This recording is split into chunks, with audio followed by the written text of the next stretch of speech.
This is Maxi Contenti, the director of The Last Matinee, and you're hearing the Horror Squad podcast.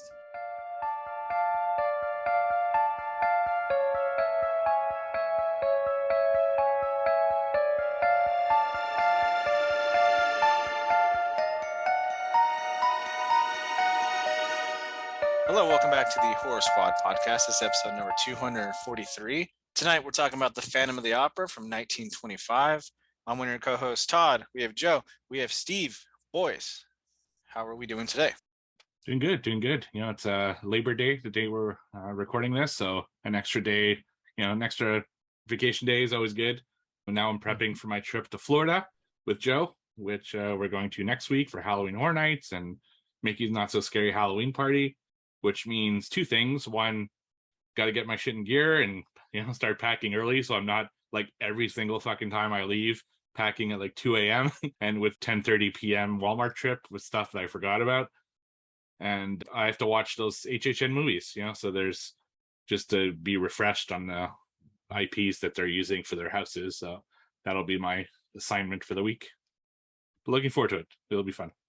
Yeah, I'm super excited for it. I'm not going that as crazy as Steve, but I am watching the Harry Potter franchise because I've never seen one single Harry Potter movie. So I'm through 2 so far, 1 and 2. I'm sure a lot of people, can't believe it. Never seen Harry Potter, but I will say I enjoyed 1 better than 2 so far on my journey. They get a lot darker. Do they? So the way it worked is that the first one was kind of for kids. And instead of making them all for kids, she kind of wrote for the audience of that first generation. So if you were 10 when you read the first one, you were 12 when you wrote the second, 14. So she's writing for 10, 12, 14. So by the end, she's writing like for adults, and it's really fucking dark. So yeah, and 2's like probably my least favorite. So that's probably yeah. It was fucking way too long, man. These movies are way too long too. They're all like almost long. 3 hours long. I'm like, dang, dude. I was like, can we just like get to it? But I am enjoying it so far. So they're entertaining enough.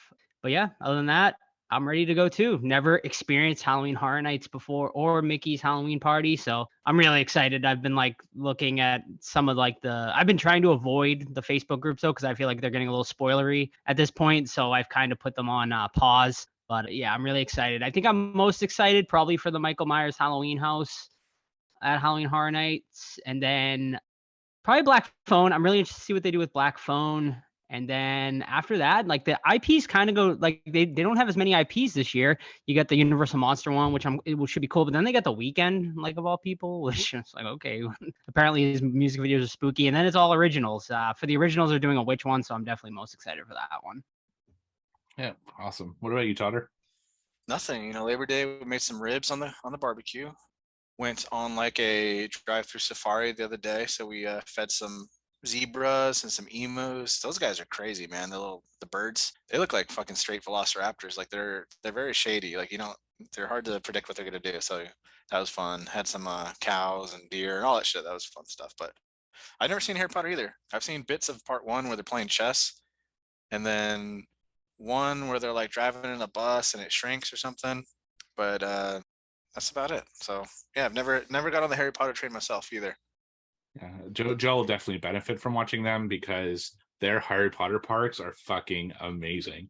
Like the immersion of their 2 Harry Potter parks is just insane. So yeah, it'll be. I've been to the park in the California location, and I had a butterbeer, but that's they still do. Pretty much my extent of Harry Potter. It was pretty cool, but it replaced. I forget what it replaced, but I was bummed out about it.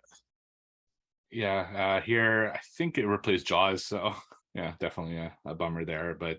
Jaws was also showing its age, to be fair. Like I went the last year it was there, and I mean it's cool because it's Jaws, but it definitely needed at the very least a refurb. So yeah, they could have upgraded it for sure. Yeah. All right. So Joe, we just got some crazy news. You want to tell our audience what we just heard? Yeah, very, very exciting for us here at the podcast because we were just informed that our Omri Cats screening has completely sold out. So yeah, I mean, that's amazing. We can't thank all of you enough who have supported this event and will be coming. We're excited to see you all. And, hopefully gain a lot more listeners and from this event. It seems like it is going to be a big success. The fact that the screening sold out in just about 2 weeks, and that was before I was even able to hang posters downtown or like really hand out flyers or anything. So really just by posting in like a lot of Hocus Pocus groups and stuff like that, and just posting on our social medias, we were able to sell out. And that's amazing. We still have a month and a half to go, and now if you didn't make it to the screen, if you didn't get tickets to the screening, you can still come to the signing and meet us, the whole squad, and Omri as well. If you missed out on the screen, you can still come hang out and it'll be a great time. Yeah, so I'm super psyched for it. And it's cool that we sold out. But like you said, there's still an opportunity for people to meet Omri. And also we have to remember that we can also get some cool Hocus Pocus food at the event. So looking forward to that as well. That's from The Crypt, which is a pop-up shop in Salem. And I got to say, kudos to Joe, because I think he posted that Omri like one sheet on every single Massachusetts Facebook group that there is, and there's not a single one that I think he missed. Every day I'd scroll down my Facebook feed and it's like 100 of these different groups that Joe posted in. So yeah, definitely a big part as to why we sold out so quickly. Straight social engineering it, dude. Nice job. Yeah, it was just pure tenacity pretty much on my part. I was just like, I need this sellout. Like once I found out that we were like over halfway sold out, like I was like, all right, I'm getting into gear here. Like we're gonna do this. So I'm so excited that we were able to do it, and I'm excited now. It's gonna be awesome. Like us hosting the Q&A with Omri to a sold out theater is going to be so cool. So how many seats is that? 150. That's a lot of people. Yeah. That's cool. So it's a lot. Yeah. A lot of people cheese dusted wings, and then host a Q&A event. That's right, exactly. So it's gonna be awesome, and I think we're gonna work on getting this filmed.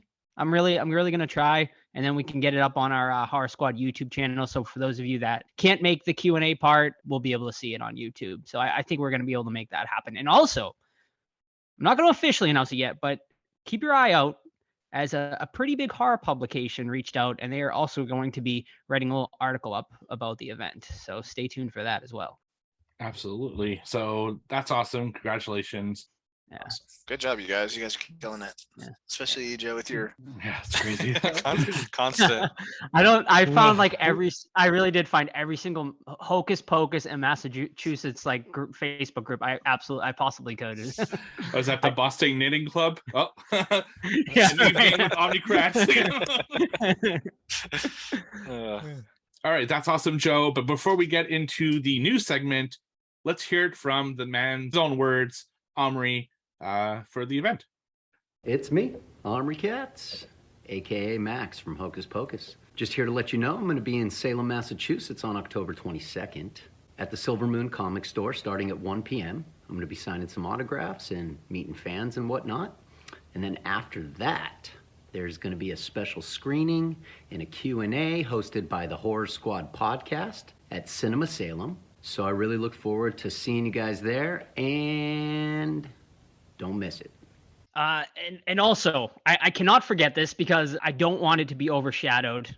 Our good friend Damien Maffei is also going to be doing a signing October 15th at Silver Moon Comics. So if you can't make the Omri event the week after on the 22nd, come see Damien. He is just such like an awesome, genuine guy, and I want a good crowd for him as well. He's going to be signing a bunch of Haunt and Strangers merch. He'll also have some, he's going to be a major character in the new Texas Chainsaw Massacre video game. So for you gamers, he's going to have some stuff from that as well. And he's also really trying to push Trick or Treat Studios to get him his Haunt Devil figure in time for the event. So stay tuned. Maybe we can, get those out there for you guys for the event as well. So hope to see you at least at one of our events.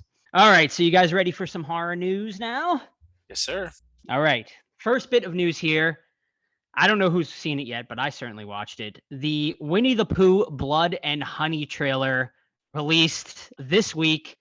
There was a lot, of course, a buzz about this one when the poster was first released. People were intrigued, excited, mortified. But the trailer is now out, so I want to hear it from, I know Steve for sure saw it. I don't know about Todd, but I'd like to hear your thoughts for those of you who did see it. I did, and it looks stupid as fuck. It also looks really cool. You know what I mean? Like the premise is just ridiculous, you know. But it's exciting that they're going there, and I like the 100 Acre Wood thing where it's all like decrepit and Eeyore's grave or something like that. I saw, and I'm like, all right, I'm in. I take it it's in public domain now. Is that why they're making a movie, a freaking horror movie? Yeah, That's correct. Yep. actually, Yeah, I'm in. Fun fact: the reason Eeyore is dead because he's not public domain yet. So, Oh, really? yeah, That's hilarious. because he came later. Yeah, I also watched it. I expected it to look cool and stuff like that, but honestly, the trailer impressed me.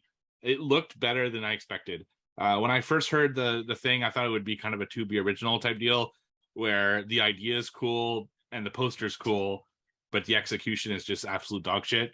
Whereas the trailer actually looked like they put some effort into it, and I'm happy to see that. It actually looks really violent and gritty and dirty, and I can't fucking wait. I think it's something we absolutely have to cover on the podcast, and it's going to be one of those. It could be like one of those surprise films of the year, you know. So I'm looking forward to it. When's the ETA on that one again? We don't know. I don't know. Yeah, Oh, I don't know if it's release date. officially given a release date yet. Yeah, for that one. Hopefully by the end of this year, though. And I agree with you guys. I think it looks super fun. It looks like cheesy as fuck, which I expected, obviously. But like, it actually looks like it's like competently made, like and like pretty well put together for a movie like of this caliber. So yeah, I think it definitely has potential to be like one of the better cheesy like B movies of the year for sure. Yeah, Banana all Splits right. vibes for sure. Oh yeah, totally. What was that other one too? There was another one. Oh wow, Willy's Wonderland sort of too. Oh yeah. And that, all right. Next bit of news here is the Steve. Do we talk about the movie club? I mean, we always talk about the movie club, but is something specific about it? Well, like I know it was this weekend, right? It was on this Friday. Right. So yeah, we just did Buffy the Vampire Slayer, which was because we did a vampire theme last month, and it was a lot of fucking fun. I had so much fun doing those things. Our listeners are just, man, we laugh so much about all sorts of stuff, and we actually all agreed on our review of Buffy the Vampire Slayer. So what I'm gonna say is gonna be one of my watch. What I'm gonna say in that was pretty much how everyone felt about it, and it was surprising. I will say that much. We started the kind of suggestions for the September movie club, right? The theme for September is Tubi, so it has to be something that's on Tubi, and that's closing this week, and then we're going to vote on which movie we're going to pick. So looking forward to see what we watch this month, and if you'd like to join, it's easy. Just ask us for a Discord link. It's absolutely free, and then just join on. It's usually the last Friday of each month, so it'll be fun. Yeah. Well, the reason I mention that as well is because it's a great segue into my next bit of news here, which is the Buffy the Vampire Slayer reboot, which was announced a couple of years ago. It was supposed to be a reboot and a television series. Well, it has officially been put on quote unquote pause. Now, does that mean maybe one day it will get remade, or is that just going to be the nail in the coffin? Pun intended. For the probably dead. For the Buffy the Vampire series, we shall see. But for those of you who are looking forward to it, I suppose, sorry. But yeah, I agree, Todd. I think we probably won't see it for a decade, if not longer, if they're going to do it. Alrighty. Next bit of news here is, I kind of am surprised I haven't talked about this yet, because this is like a massive story that leaked a few weeks ago. And that is The Strangers. Of course, Damien signing once again. I'm going to keep like plugging the shit out of that, of course, too. But the big news that came out of like nowhere is that there are currently 3 new Stranger movies in production starting this month. Like completely just like out of left field. I did reach out to Damien for comment about it, and he said he has nothing to do as of now with this new iteration. He hasn't heard like anything about it, hasn't been approached or anything. The only other thing I can really tell you about this is that Rennie Harlan has been chosen to direct at least one of these new 3 films. Will he direct all 3? I guess we'll see. But Rennie Harlan, probably best known for Nightmare on Elm Street, right? I think he directed what, 4, I think, or 2? Was it 2? I can't remember. Steve's 2. giving me the. I thought it was 2. Yeah. Yeah, he definitely directed one of the sequels. I can't remember. That's probably definitely what he's best known for. Die But Hard 2, Elm Street 4, Deep Blue Sea, Cliffhanger. He's got some good movies, oh, man. that's right. He It's does, yeah. Die Hard 2. That's right. Yeah, so he's got some good stuff in there. So I mean, I don't know. What do you guys think about this? I think this is like a really interesting development that kind of came out of nowhere. I don't think it's necessary. I don't think we need more Stranger movies. But on the other hand, I think it could be like a really fun franchise at the same time. So they're in production or they're in like development? They're in pre-production. Supposedly they're supposed to, based on the rumors, they're supposed to go into production this month. I wonder if they're just gonna plug them out for, low ass budgets for potential turnover. I don't know, because those aren't going in the theaters, so it's like it's weird. It's weird that they're having 3 of them, but I'm excited. It sucks that Damien's not getting out there. His agent needs to call him up, see what's up. Mm-hmm. I'm curious about the rights on this, because why would 3 separate projects be made at the same time? Like, are the rights like public or what? Like, what's going on? Is it like an Amityville type situation where everyone can make Maybe a they're Stranger shooting movie? all 3 back to back. Maybe it's like just 3 new ones that are From what I saw, they seem to be all separate from each other, which weird. is super weird. Yeah. Kind of like a Fear Street thing where they shot 3 of them, but that just Yeah, that could be cool, but I think this is like really just 3 different projects, if I remember from the article. weird. It's a weird one for sure. Yeah, well, we'll definitely keep you guys updated on this. I'm also interested to see, like, considering they're releasing they're making all 3 at once. Like, are they going to release all 3 back to back to back? Or are they going to like wait a year in between? Maybe release all 3 at once and do like a triple feature a la Grindhouse style where they did the double feature. That would be kind of fun. But we'll see, and we'll keep you guys updated for sure. The other big piece of news that has come out recently is another Saw movie. That's right, ladies and gentlemen. We are going to be getting another installment into the Saw franchise. This time, the smart way, releasing in October rather than the last one, I think, which released in January of all random times. But this one will be ready in time, just in time for next Halloween season, October 27th, 2023. As far as details, not much out there. As far as plot synopsis, who's going to be coming back? This is the 10th movie in the Saw franchise, though, so hopefully they go all out. That's a big number. We'll see. Will Tobin be back? Who knows? But we're getting a 10th Saw. I don't think they're going to follow the Chris Rock thing, though. I think they're kind of abandoning that. And Hello, doing something detective. I hope they don't follow that. That movie's poopy. They'll probably find some like, oh shit, Tobin made another VHS tape that we just found. But I'm all about it, man. I love the Saw series, and bring them on. So the director, I think it's the director, posted a picture online to kind of announce this project, and he's standing next to a spiral. So I think there's some kind of involvement like with the last one. Now maybe it's just tying them together and somehow. Maybe Chris Rock is going to be the first victim. I don't know. You have to kind of like finish off that series, but I think there's some kind of tie-in to the previous one. I don't know what that is. They haven't said anything, but and I think I also read that they're trying to get the main stars back, the ones that they can. So Tobin Bell specifically. So we'll see how they do that. Dr. Gordon's still around, right? Wasn't he a disciple in part 7? 7 at the end, yeah, at the end of 7. So that's definitely possible. Right. Get him back in it. Did the Cool. the bad guy, the young detective, he lived in Spiral, right? At the end? Yeah, he gets away. Gotcha. Yep. Cool. Well, we'll see. Well, so the franchise producers gave a little quote to touch on this, and all he said was, "We have been listening to what the fans have been asking for, and are hard at work planning a movie that Saw aficionados and horror fans alike will love." I mean, what else would you really say? But I mean, we'll see, and we'll keep you guys up to date. Obviously, That's why we partnered with Tubi Originals to release this. No. Exactly. But yeah, we'll keep you guys up to date on that. Another bit of new movie news here, as the 8th movie in the Paranormal Activity franchise is also going to be hitting a 2020 release. I don't know if it's going to hit theaters or if this is going to be another straight to DVD type release here, but they are currently eyeing a 2023 release on this one. According to the producers, Paranormal Activity 8 will return to the original storyline. And yeah, that's really all we know for sure. So I'm assuming maybe we'll get Katie back, Katie Micah storyline or something like that. I mean, we'll see. I kind of liked when they branched off and went something totally different, a la the Marked ones, which I thought was one of the better ones they've done. I would like to see more like that rather than just going back to the same well.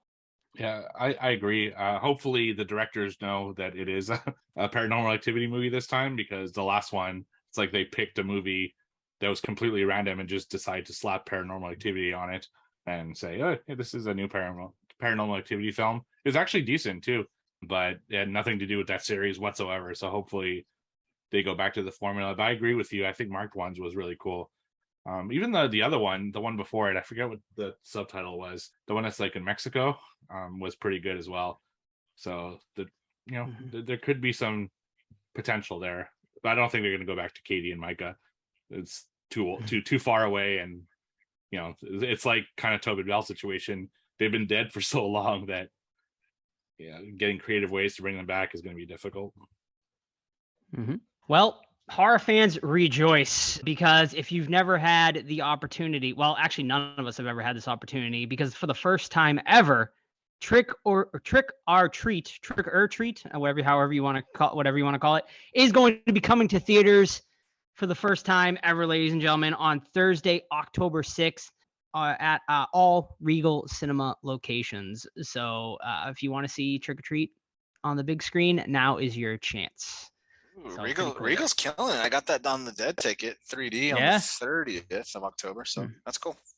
Did anyone see Jaws? I know they just did Jaws this weekend too no. in 3D. Yeah. Did I read this?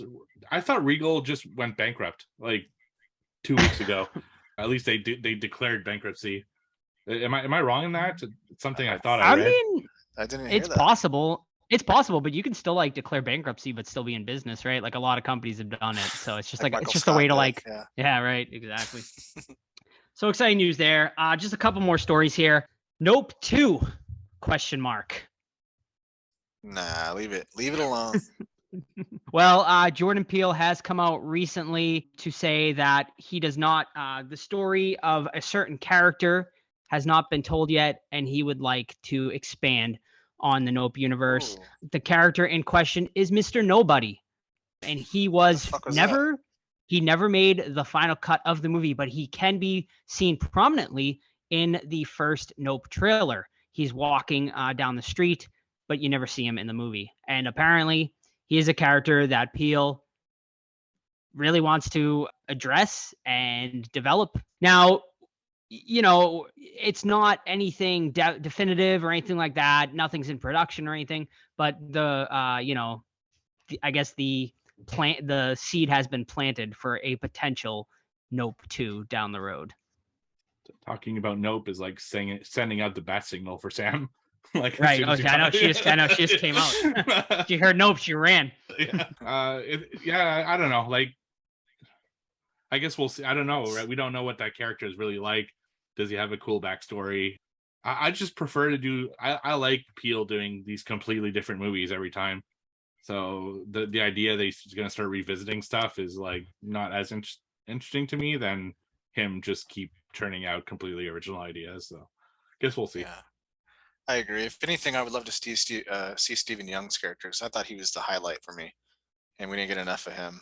But yeah, Gordy's Home prequel. Oh man, that was cool. That little child actor, he was really good. Yeah, he was. Yeah. I mean, I agree with you. I actually said the exact same thing to Sam today when I was talking to her about this. Is that I like Peele's original stuff, and I want to see like more on the original side rather than sequels. So, we'll keep you guys up to date. If a sequel does happen, we'll cover it and let you guys know about it. So.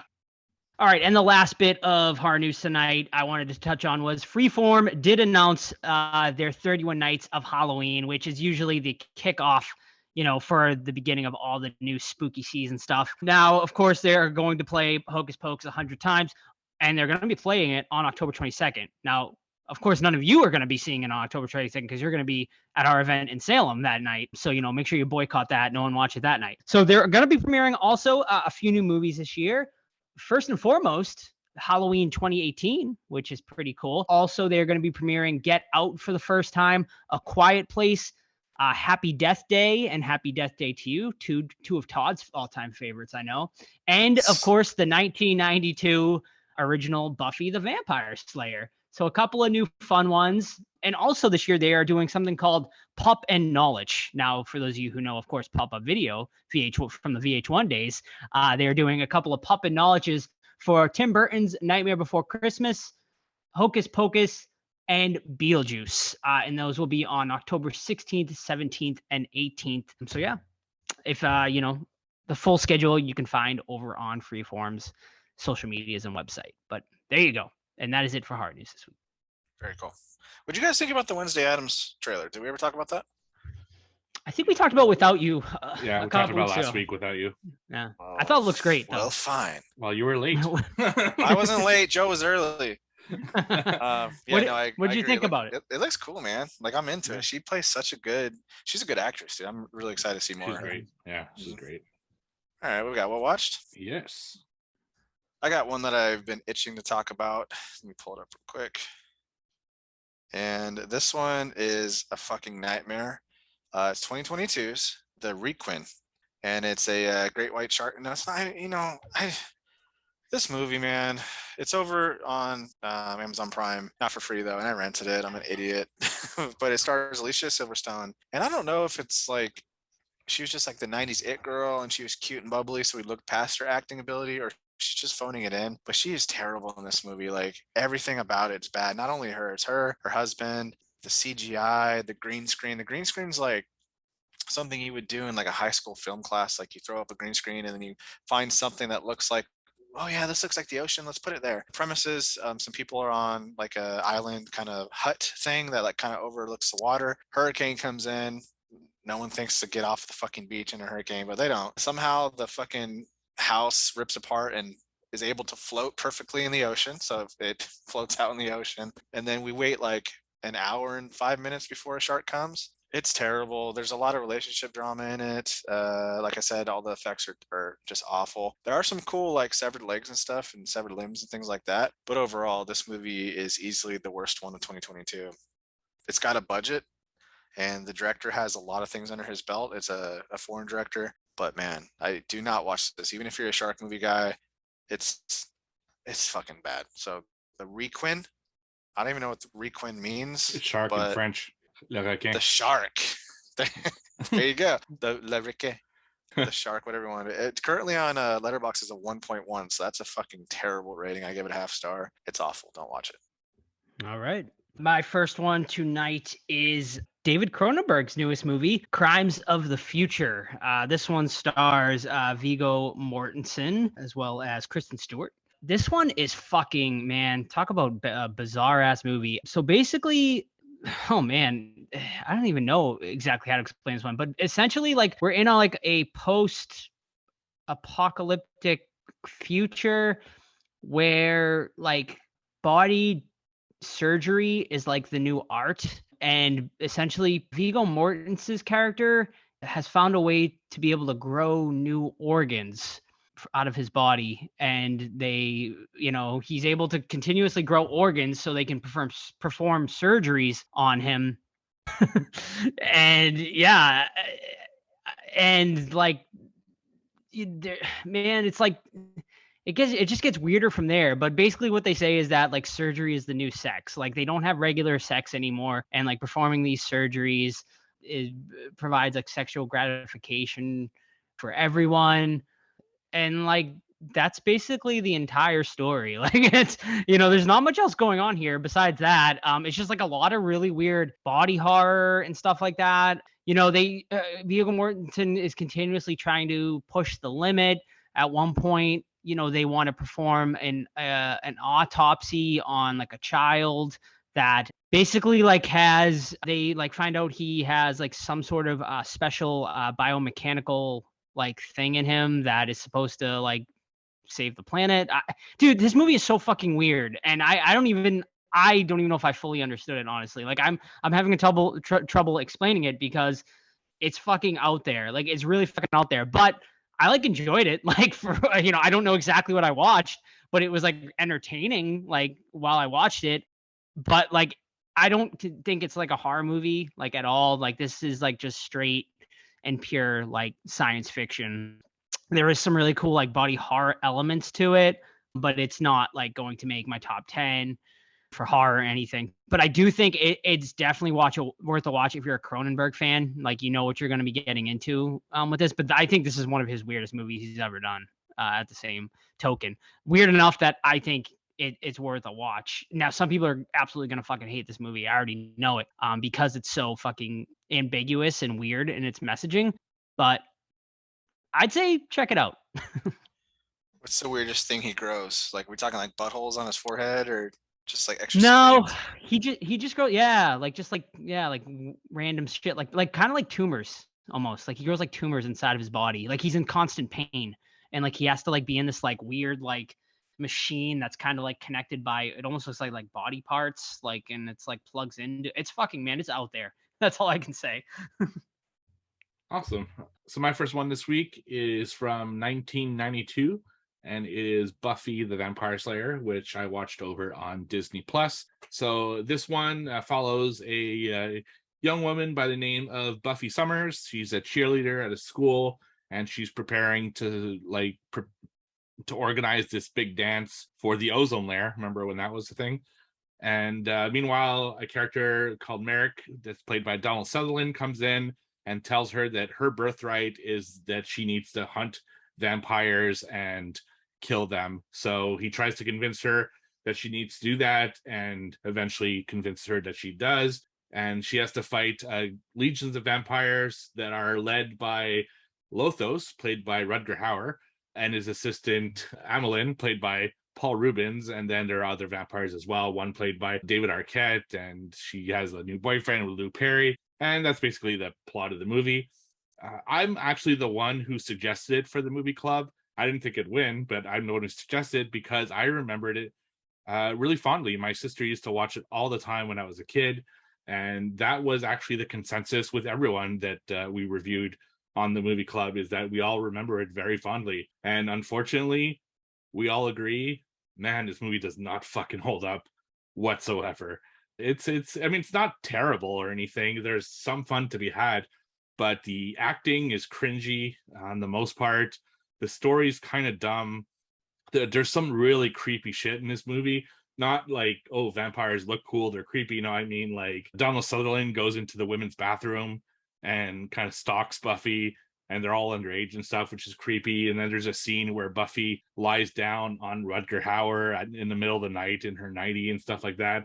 It's just really cringy shit that I guess I didn't notice when I was a kid, but seeing it now as an adult, I'm like, I don't know about this. I think the really the best part about this movie is Paul Rubens. He's super funny as the assistant vampire, and I love Rutger Hauer, so that's also a really cool performance there. But overall, this movie did not do it for me, and that was kind of the consensus, is that it doesn't hold up. So that's Buffy the Vampire Slayer from Disney Plus. Yeah, it's been a while, and I have fond memories too. And I remember her, though, in the beginning cheerleading thing, her not being in sync with any of the actual professional dancers. I was like, wow, they didn't even try. But pretty brutal. All right, my next one is 1983's from the Netherlands. It's called The Lift, directed by a director named Dick Moss. More Dick for the Spanish speakers. Yeah, this one, I decided to watch it because my buddies, they went to horror trivia, and the tagline for this was one of the questions that they ended up missing. So I'm like, I'm gonna give this a watch. But basically, like, this follows a elevator repairman, and he gets a call, go to this like business center because this fucking elevator's fucking up. So, like, long story short, it's like full of elevator repairman like drama. It's fucking strange. They focus on it like they're at the workplace. They're talking about chicks. They're talking about work, and it's like really strange that of all things, like, I can see like when there's like there's a fraternity like for policemen and firemen, things like that. But it was just strange seeing like a elevator repair company being like all like rah about repairing lifts and stuff like that. They're really into it. He's having marital problems. His kid's a little asshole, and this elevator, meanwhile, is killing people. This blind dude is walking up to the elevator, so the elevator lifts up, so it just exposes the fucking empty tunnel or whatever it's called, and he falls to his death. It seals off, and it cuts off the air supply to some people, so they like pass out and things like that. If they would have leaned into the ridiculousness of a sentient slash computer slash crazy elevator, it would have been a lot better. It's still a lot of fun, but they should have cut out like the marital problems, the fraternity of fucking elevator repairmen, stuff like that, and just leaned into just ridiculousness. There's so many drawn out scenes. Like they go to a professor and he talks about computer chips for like 10 minutes, and this guy's just gushing over like technology and how computer chips are changing the world, and they're small and they're getting smaller. I'm like, what does this have to do with the haunted elevator? Let's get back to that. But overall, pretty fun. That's over on Tubi. 1983's The Lift. Alrighty.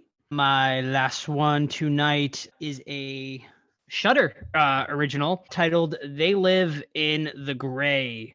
Now, this one is about a woman who she sees dead people, essentially. Very Sixth Sense-esque in a lot of ways. And she's been kind of stalked by them her whole life. And she's a social worker, and she goes over to check out a case of child abuse. And she finds out that essentially this child is being abused by a ghost. She's also dealing with the loss of her own child in this movie as well. And I'm going to leave it at that because there's like a lot of twists and turns in this movie that you don't see coming, honestly. Now, I think overall, like there was a decent effort here, and like there were moments of like greatness. There's some great, scares. However, this movie's over 2 hours long, which is just way too long for a movie like this. And just it continuously just found myself bored, and it dragged several times. Also, the vibe is just like so off in this movie. It almost feels like 4 completely different movies, and it's frustrating because at times I was like, this movie is 100% going to make my top 10. But as it is, it all just completely falls apart in the final act. And I hated the final act. So I still think it's worth a one-time watch because I do think there's some really good stuff here and there. But as far as greatness, unfortunately, it falls short.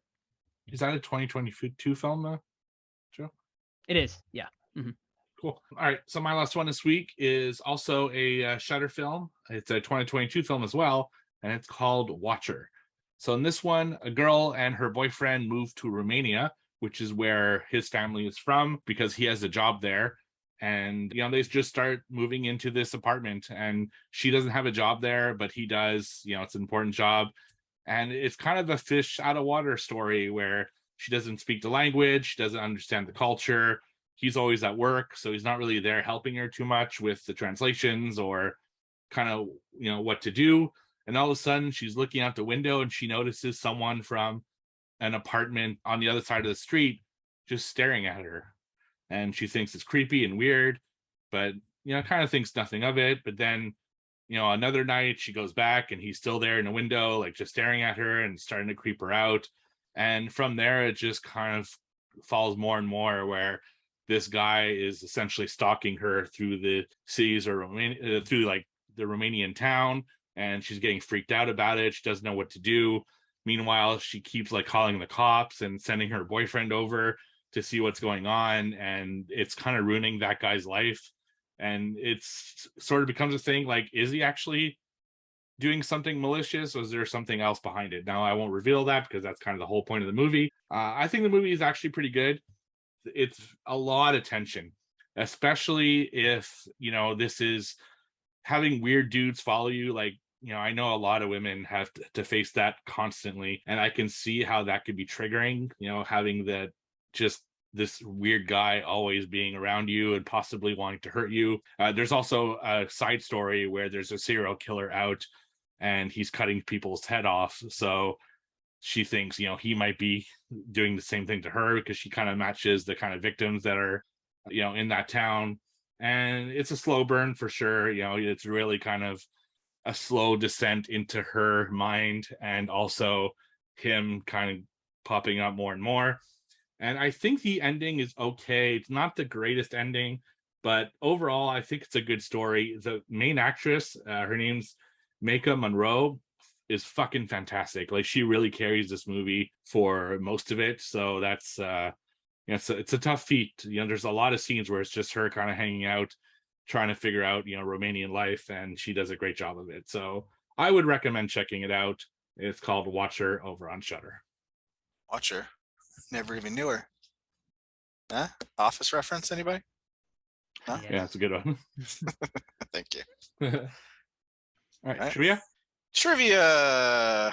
All right, so the quarter is as follows. Steve with a 1-point lead at 10. Joe and I each tied at 9. This is a tight race, people. This is a tight race. Who would like to lead off today? I'll go. All right. Which very famous actor makes a cameo as a basketball player in Buffy the Vampire Slayer, the movie? Very famous actor. Actor. Cameo. Basketball player. Boy. Is it a male or female? Can you give me a hint on that? Yeah, male. A male. Okay. No. Okay.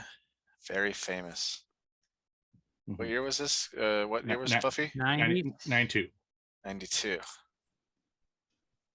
I have no clue. Joe, any idea? Brad Pitt. No.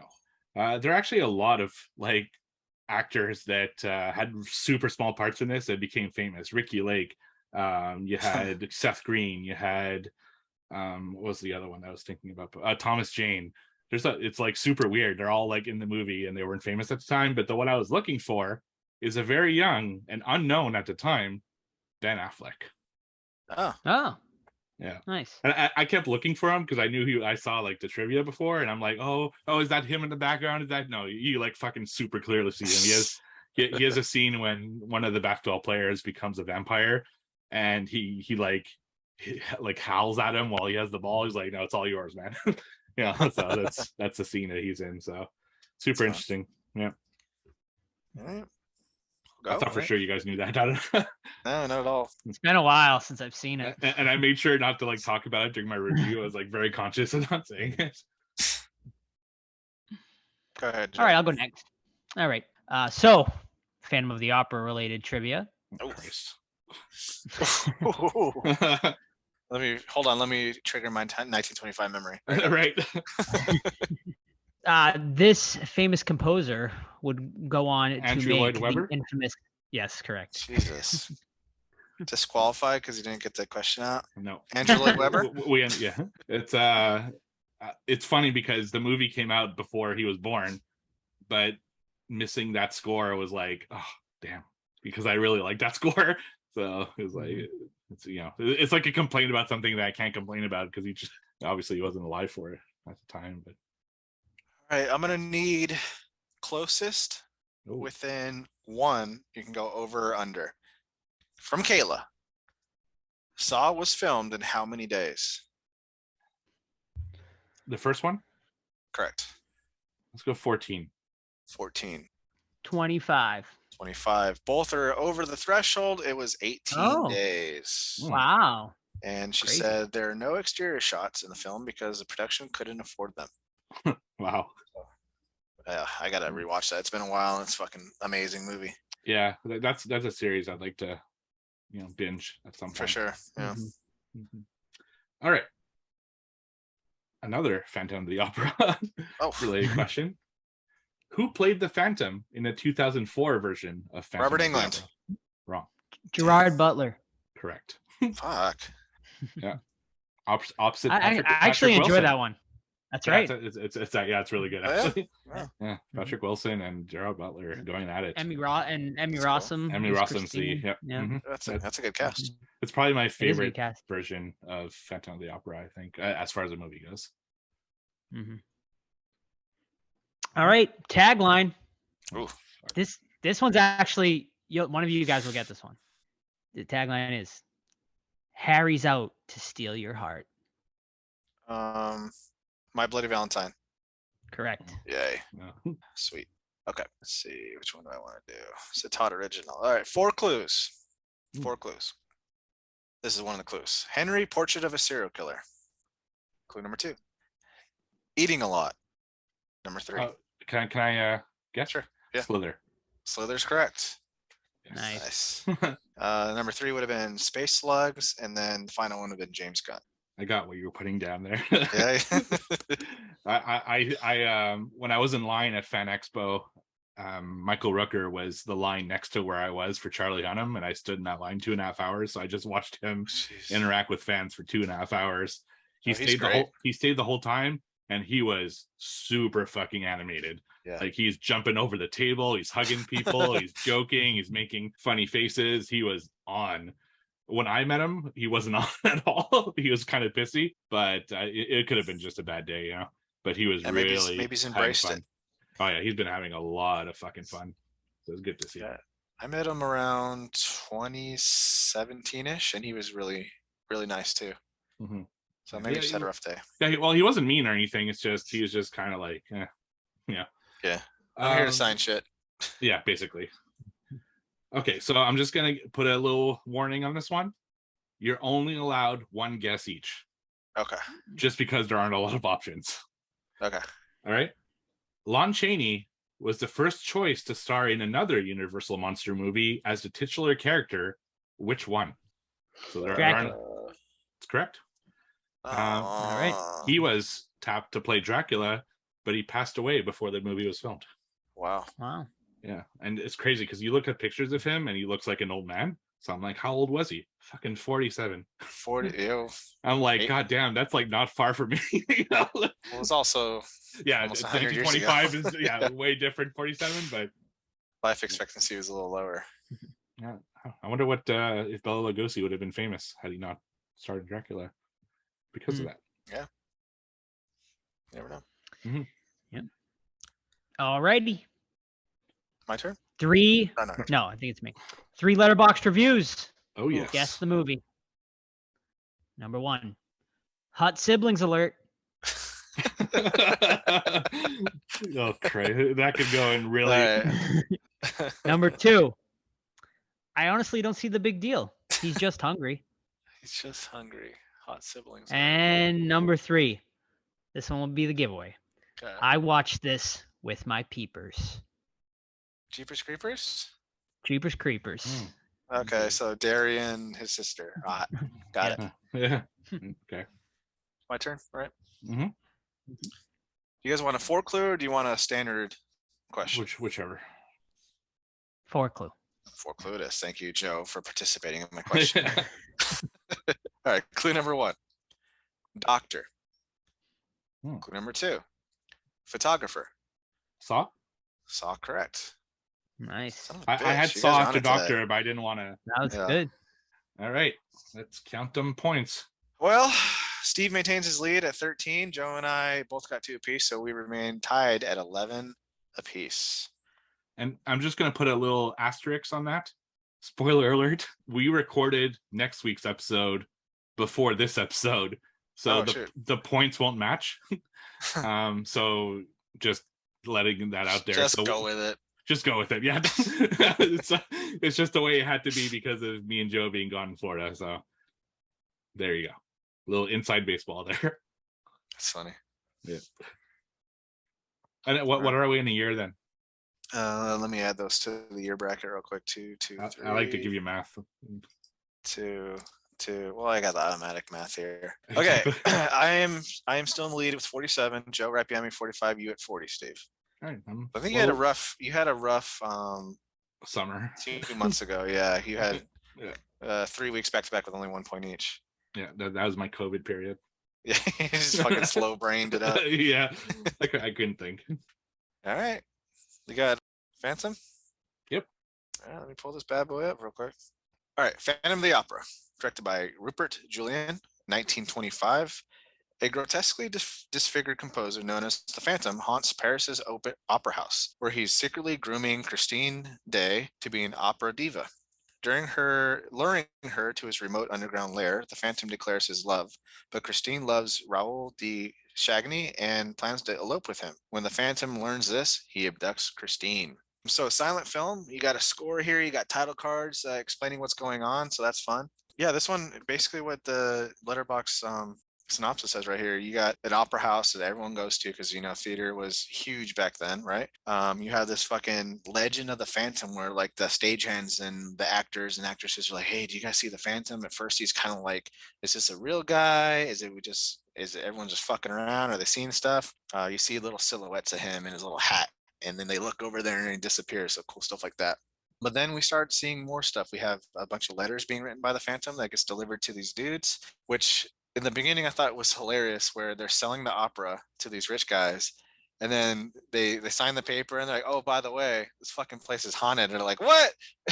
I'm like, it was so funny that they didn't tell them that right away. I thought it was really cool. But yeah, so we're following Christine around, and she's like this young hot opera girl, and she the Phantom, whose name is Eric, which is completely like just random, like not scary at all. His name's fucking Eric. He lives in like the depths and the bowels of the opera house, which is like kind of magic because it's like fucking 9 stories deep, and it's got like grand cathedrals, and it's got really cool, like it's got big old beds, and it's got all this trap doors and shit. So he's living down there, he's sneaking around. He leaves notes, like literally when he's in the same room as somebody, he's hiding in a fucking like a cupboard or something, and like the dudes turn around and then he fucking puts a note out there and then goes back to his hiding spot, and they read it and they start freaking out. So it's really funny. But overall, like my initial thoughts were, this is a really cool period piece, and it's a really cool history lesson of film. Is it going to be for everybody? Absolutely not, especially, you know, silent film. It's pretty rough. But overall, I enjoyed it, especially this second time around. It's been I watched this one in the theaters, and the crowd just sucked back then in 1925. Like, it was just like, there was no concessions, no popcorn. It was just like not good. But yeah, the second time around, it was pretty cool. So Phantom Opera, I watched it on Amazon Prime, but this is everywhere. I think you guys watched it somewhere else too, right?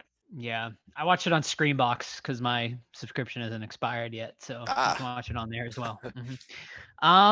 Yeah, initial reaction. So, I mean, I love the story of Phantom of the Opera. I've seen the Broadway musical a couple of times. I've seen the newer iterations of the movie, but I don't think I've ever seen this original Phantom besides like certain scenes and like obviously images of the Phantom unmasked. So yeah, I mean, the story is pretty similar. Besides, obviously, the ending, it gets a little bit very different, which we can talk about. But man, overall, I actually like really enjoyed this. It really is just like such like a, you know, it feels like I like time traveled, you know, to another time, you know, watching this movie. I mean, the movie's almost 100 years old. I mean, I can't remember the last time I watched a silent movie. I mean, it's been forever. I mean, Nosferatu was probably the last one I ever watched, and that was a long time ago. So it was like really interesting. It was really cool.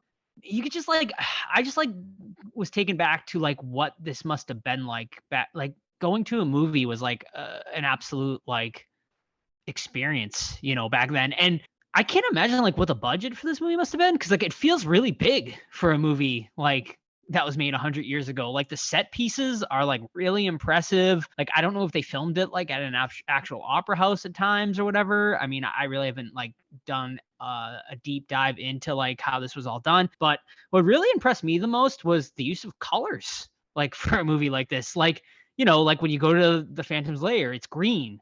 And like, you know, when you're outside, they use like purples and they use like oranges. So like, it's never like the same. And you can like, and it changes like the feel of the movie. And I thought that was amazing. You know, they were able to use tricks like that back then. So that super impressed me. Lon Chaney's portrayal of the Phantom is terrifying, especially like his unmasked version. I found it really interesting that, you know, in like once the Andrew Lloyd Webber one came out, like the Phantom is kind of a sympathetic character. They portray him as, whereas this one, he's not a sympathetic character at all. Like he's just like pure fucking evil, like the majority of the movie. And the Phantom would 100% be canceled these days because he is fucking about as abusive as like a partner in a relationship that could be. He's toxic as fuck. So I thought that was really interesting too. I'm like, how have they not canceled the Phantom? Like even Andrew Lloyd Webber's at this time, like I feel like it's really problematic. Like when you look at it, like he's like groomed like this young woman and like is like super abusive to her and stuff like that. And then people like think it's like this beautiful love story where it's really not. It's just like this really fucked up situation. But yeah, I'll leave it at that. I have a lot more to say, honestly, but I'll leave it at that for now. Yeah, this is the first time that I watched it as well. I have seen pieces of it in the past, but the first time I actually sit down and watch the whole thing in one shot. To what you said, Joe, about the colors, was that actually the way they showed it in 1925? Because I think that might be part of the restoration. Because It I don't very well think could be. I Yeah. don't. There's a scene that's in color when you see him as the Red Death, and I don't See think that on the version I watched, that did okay, not see, happen. yeah, see that, and that's the thing. Like, Yeah. I feel there are different restorations, and because it's a public domain thing, there could be Mhm. different versions. So that's yeah, so that could be a thing too, right? I don't know how much of that was Sure. actually shown. I was curious about that too. Yeah, of course. Yeah, but also that's one of your questions. No, this was 100% a set.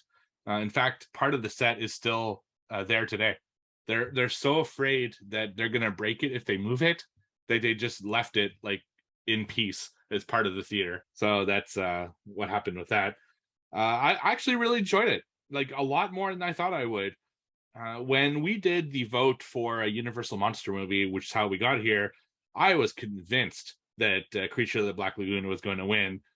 And if you had asked me which one do you think has absolutely no shot, yeah, it was this one. Like, I didn't think anybody would vote for this one, and it was by far the most votes that we got for one of the movies. So it was very, very interesting in that regard. And there's a lot of good stuff about it. The makeup on Lon Chaney's Phantom is just crazy. To think that they did that in 1925, and there's a whole thing where they didn't show that makeup anywhere on the marketing. So that was a reveal that they did in theaters, and that must have been crazy to see something so grotesque on film. I don't think they'd seen anything like that in 1925, you know. So there's a lot of great things, like just to think back of that era. I have a lot of like little notes about costuming, how I think monocles should make a comeback because they're really cool looking. But you're right, it looks so grandiose and a big spectacle, right? Which is like a theme in this movie, and I enjoyed it. But I do have a lot of notes because you're right. You know, the way he treats Christine is very bad. I like how he gives her one rule and she breaks it like immediately, like almost without hesitation, just breaks every rule that he does, and he's surprised that she keeps breaking the rules. And I also think this movie, is this a ripoff of Beauty and the Beast? I wonder. Like, the story is very similar to Beauty and the Beast. I even had to look it up.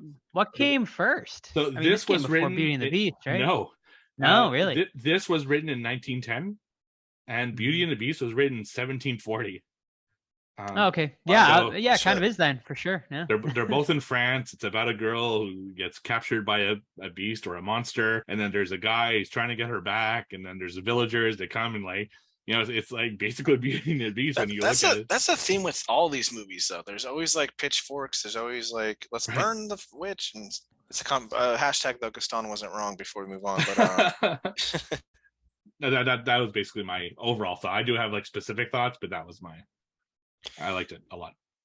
there's a ton of history on this. Just researching some of the stuff online, I guess several of the shots were shot in different kind of color techniques, so that's kind of explains some of that stuff. But like, there's so many things that were lost to time that like they say just simply don't exist anymore, like certain shots and things like that. It's said that Lon Chaney actually haunts that set still, and people have been killed on set trying to take it down. Is that true? Who knows? But they're saying, just like Walt Disney lives in an apartment in Disneyland still, like they got Lon Chaney on this set, which is pretty fascinating. But you know what stuck out to me though? Like you guys mentioned, his face is like truly scary. Like that was great. But he fucking put egg whites in his eyes to make him even scarier. I'm like, how is that?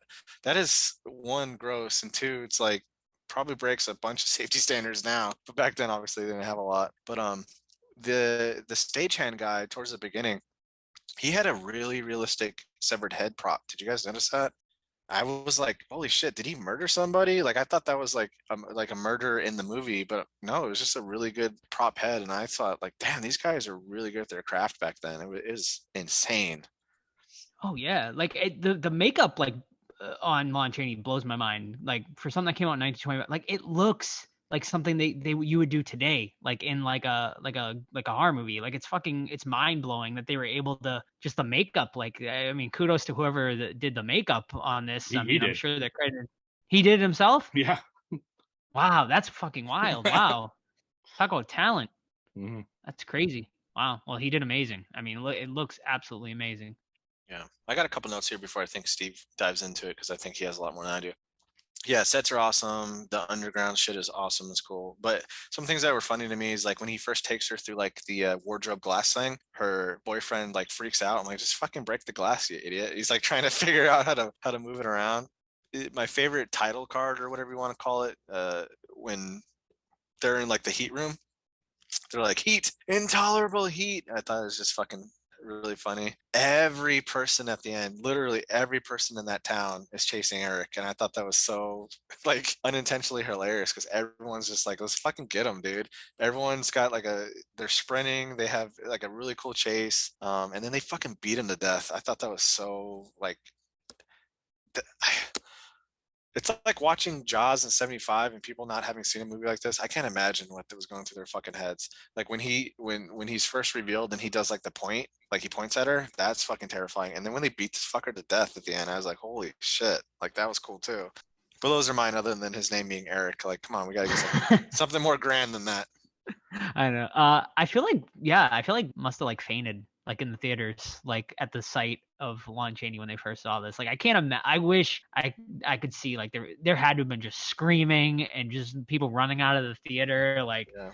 Imagine just, they didn't have stuff like this back then. No, you know, like you see the stuff from like the Beatles when they first came and women were like fainting and dude. Imagine if they had a camera on the audience for this movie. Like that would have been insane.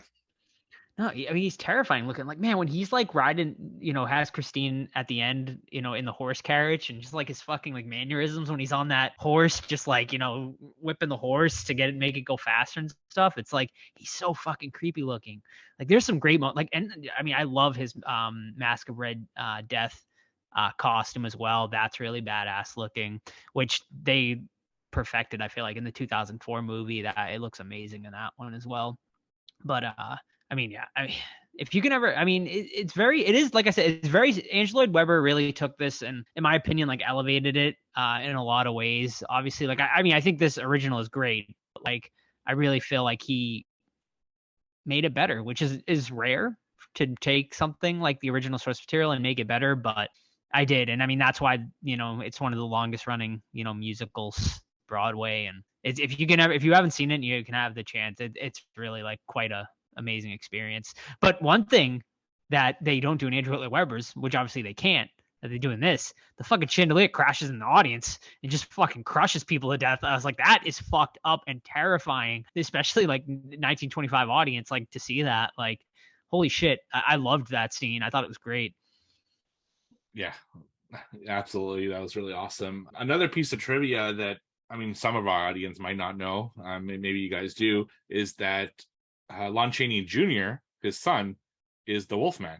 So there are multiple Lon Chaneys in the Universal Monsters lore. So very, positive family as far as Universal Monsters go. So I thought that was a really cool thing that people might not know. I don't know.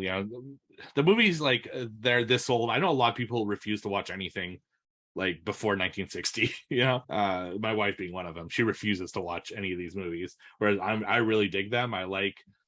There's like an authenticity to these movies that it can't be replicated, because we're so used to seeing period pieces in today's cinema that to actually watch something from that period there's just something authentic about it, and it makes it scarier because, like you said, that makeup, we've seen makeups that are creepy a lot over the years, but there's something so creepy about this specific makeup because it's so old and it's authentic, and he really, like Todd said, he really like hurt himself essentially to get this makeup right.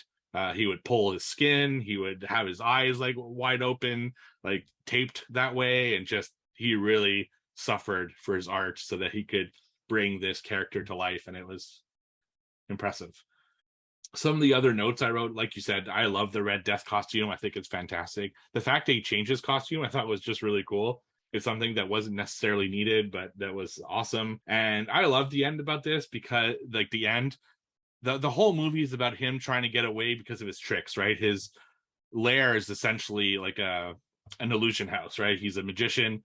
He uses traps, he uses the fake walls and stuff like that to get away. And I love when he's cornered by all of the different villagers, he tries like to essentially trick them that he has one last magic trick, like by closing his fist as if he has some kind of magic powder that'll get him out of it. And people almost kind of believe it for a second there, but eventually he's overwhelmed and killed. I thought that was a really clever way to end this movie because it fit with this character and what he was trying to do throughout the film. So I thought that was really awesome.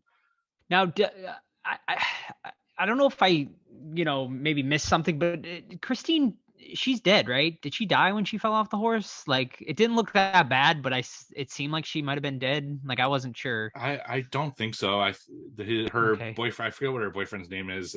He didn't Raul. seem distraught enough for her to be Mhm. dead.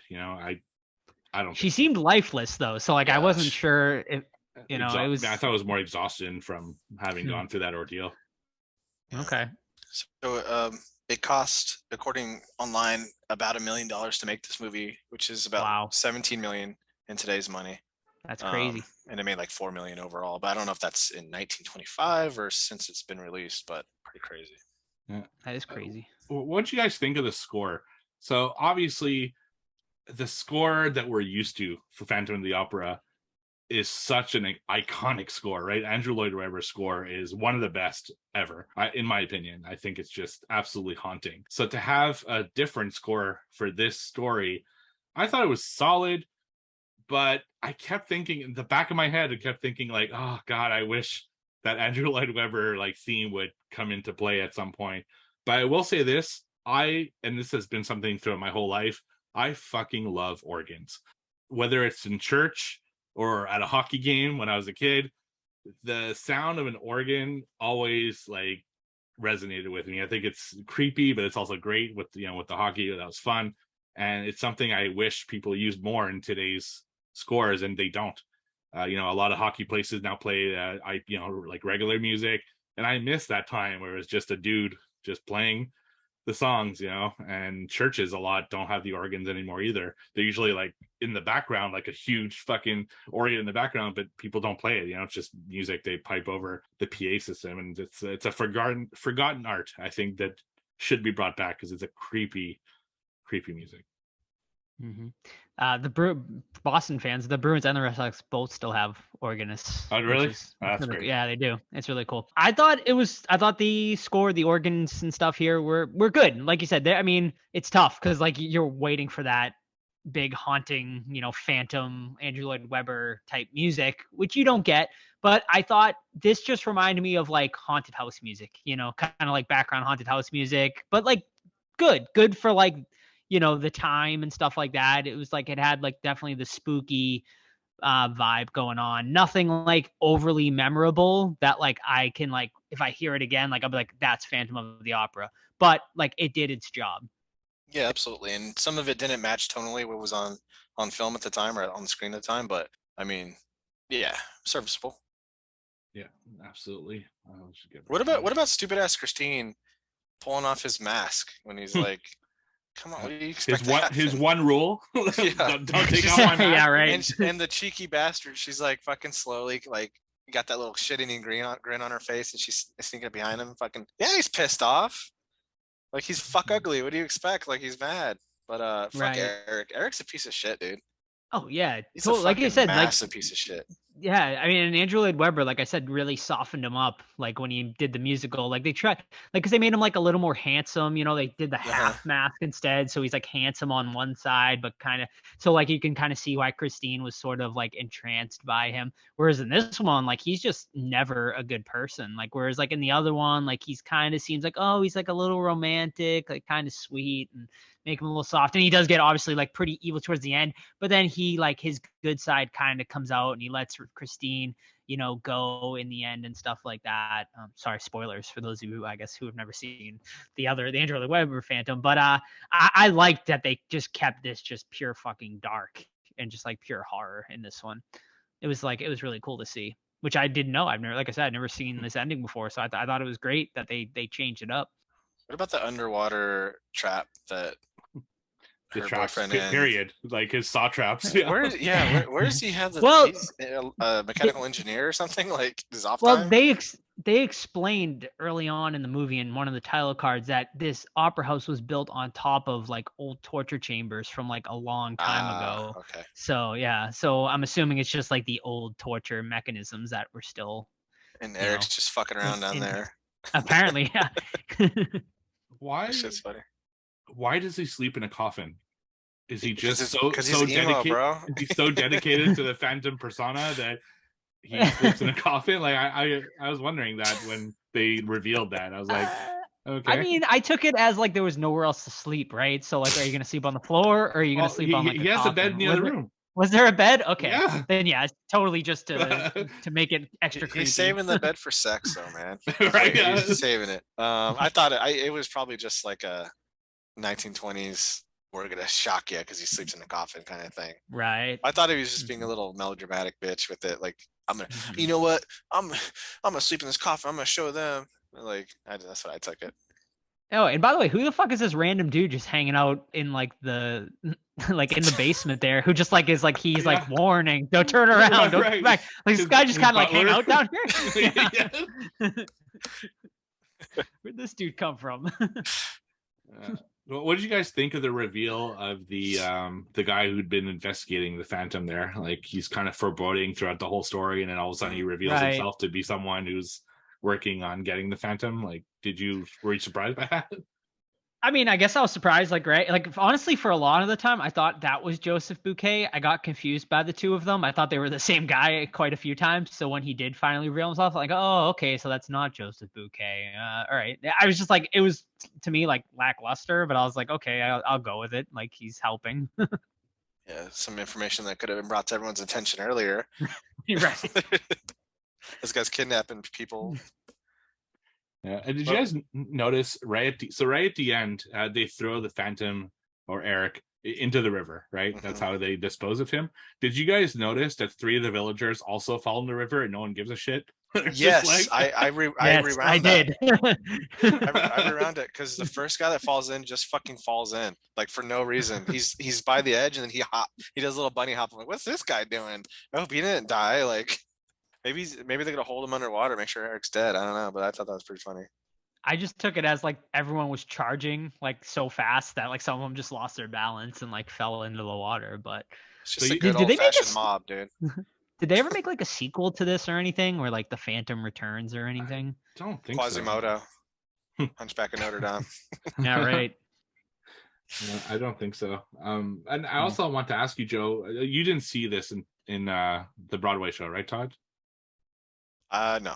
Okay, Joe, was there a celebrity in your version of the Phantom? No.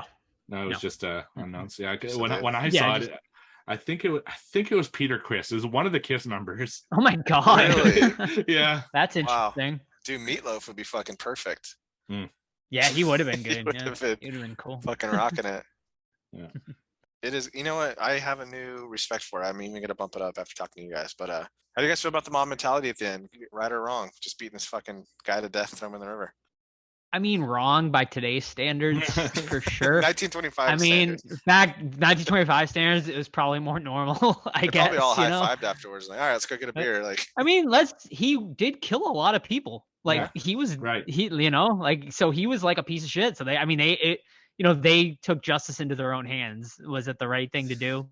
No, but like I understand it at the same time. it's interesting too, because this one, like, you guys both mentioned it. There's like no redeeming factor at all for him. None. Like Right. I guess you can understand he's lonely. That's where it ends. You know, like you're just a fucking cocksucker, Eric. Like, stop. Go hang out with that I'm dude. surprised- Go hang out with the other dude that's down there. Right. I'm surprised. I'm surprised he even let the two dudes survive. Like, Mhm. I'm surprised he just didn't trick Christine. Like, it seems like his MO that he would have just tricked her and killed them anyway. Right. How worthless were those guys too? The rescue attempt.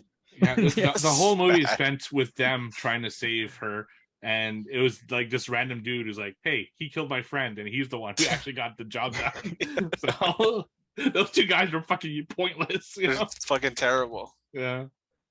I love how committed they are to keeping their suit. Like even when they're dying in the inferno, he just takes off his blazer. He doesn't even take off his fucking like button-up shirt. You know, gotta keep it modest Yeah, in well, 1925. Heat, intolerant, tolerable heat. Yeah. There's They just look good. something They look about good, man. They look good. yeah, They need to keep it together. there's something about that I like about old time and everyone wearing suits like at all times. Looks nice. Yeah. Yeah, like I tell that to my grandfather all the time. Like sometimes I see pictures of him and he's always in the suit. And it's just like it's a different time now. Like people go out in their fucking onesie to just shopping now. Yeah, I know. No, it's like crazy. I was looking at my great grandfather's junior high class pictures with all of them, and they're all fucking dressed like nicely dressed. And I compared it with my junior high one from like 95 or whatever, 7, and we're all fucking in his t-shirts and basketball shorts and just looking like fucking idiots. But they're all like slick back hair, big old skirts, ties. I'm like, gosh damn, where do we go wrong? Yeah. Another thing while watching this too is like I'm wondering like what the actors are actually saying on screen and like how close it is to like what we're getting like in the title cards. I think if you ever seen Singing in the Rain, No. that's like a big plot point. It's like they're in the silent film age and then they go into sound. So it's like they were huge in the silent era and they didn't have to really act. And that was like a huge like, how are they going to take us now? They don't know how to act with sound and with dialogue. So it's kind of a joke running gag, but they would say some fucking wonky shit. Right. I'm not sure how true it was at the time, but they just brought that movie up. That's a really good movie. It's just like Charlie Brown's mom. That's like they're just making those noises. They're like, yeah. We good? Ready for a rating? Sure. Take it.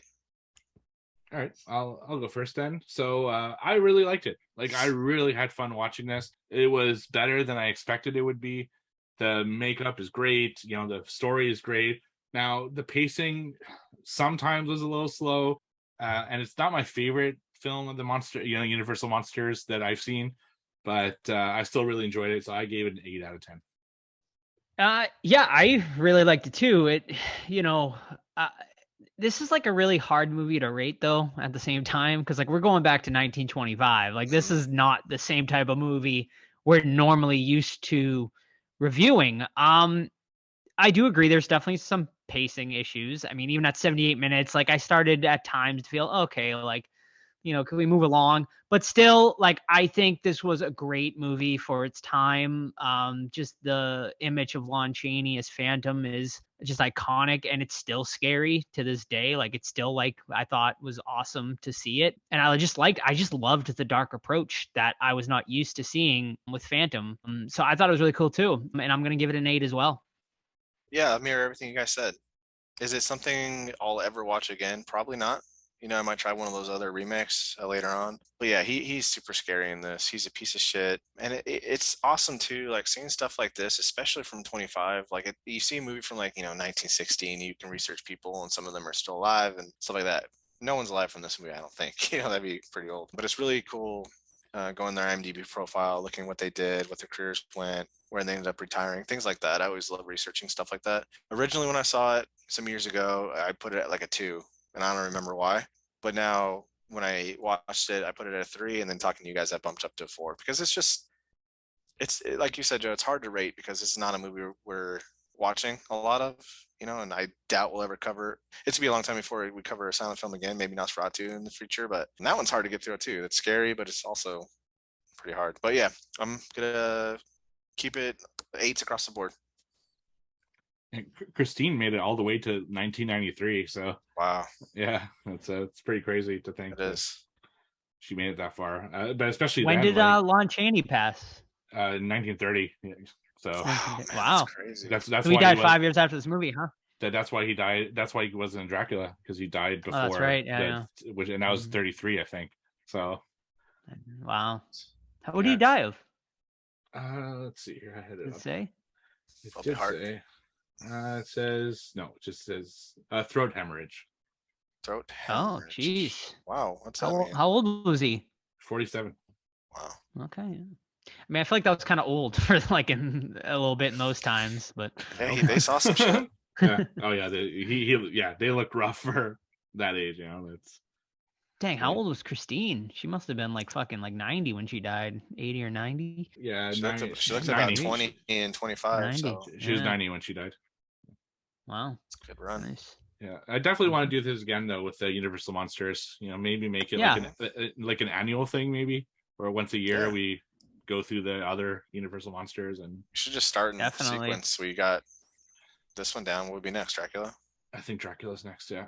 So yeah, definitely. It was a fun one. You know, I thought when we first like thought about doing Universal monsters or even something of this era, I was a little afraid that we wouldn't have enough to talk about, you know, but clearly that's not the case, because not only do you have the movie for itself, but then you go into the history of it, and it's really fascinating, all the stuff that and how influential these movies ended up being to horror and cinema. So Another one I rated low from Universal would be The Mummy, but I'm wondering how I would rate it now, especially talking with you guys about it. So I remember just being kind of dull. yeah, I'm actually watching it this week because it's one of the Halloween Horror Nights houses. You have the Mummy, Wolfman, and Dracula. Oh. So Yeah, Wolfman's good. Yeah, so is Dracula. So it's I'll And see. then of course Frankenstein's amazing. That's my favorite personally. Oh yeah, it's superb. Yeah. So yeah, we'll definitely do this again. I think it's Definitely. Yeah, I had a lot of fun. It was something very different. Different, So I enjoyed it. yeah. And just a weird note. I don't know if this was just in Canada, but so I have the set of all the Universal monsters on Blu-ray, but I was lazy and I didn't feel like pulling it out. So I tried to watch it on Tubi, which they do have a version of, and it had no score. It was just silent. So I don't know if that's just in Canada or that's, you know, whatever the case. So if you watch it on, just make sure that the score actually works, because it's important to the film. Oh, definitely. Like my rating would probably drop significantly if it was just complete dead silence. You know what I mean? That the score definitely adds something. It makes it definitely that'd be hard to more watch. interesting. Yeah. Yeah, absolutely. All right. So next week, End of Days. Yes, that is right. Yeah. Yep. So next week is Steve's birthday pick as we review End of Days. Spoiler alert, we already recorded it because me and Steve are going to be at Halloween Horror Nights next week. So instead of taking the week off, we recorded early for you guys. So you guys will have an episode to listen to next week. Don't forget our events coming up October 15th with Damien Maffei in Salem, Massachusetts at Silver Moon Comics, and then from 1 to 5, and then our event with Omri Katz October 22nd from 1 to 5 at Silver Moon Comics, and then followed by our sold out screening of Hocus Pocus with a Q&A with Omri at 7 p.m. with the whole squad. We'll be there. So we're very excited for that. Other than that, don't forget to follow us on Discord. That is the absolute best way to keep up with everything the Horror Squad podcast. All you gotta do is just, send us a private message on any of our social medias, Facebook, Twitter, Instagram, the Horror Squad podcast, and we will send you a direct link to join the Discord. Also, shout out to Chuck, which we haven't even mentioned. He made some new merch from us. He made a Sleepaway Camp inspired Horror Squad logo. So you can go check that out over on our TeePublic. It's an amazing logo. So thank you, Chuck, so much for doing that for us. It's really cool. Other than that, you can send us an email, thehorrorsquadpodcast@gmail.com if you want to go that way. And I think that's about it. So we will see you guys next week for Arnie Schwarzenegger's End of Days. Bye. See ya. Bye.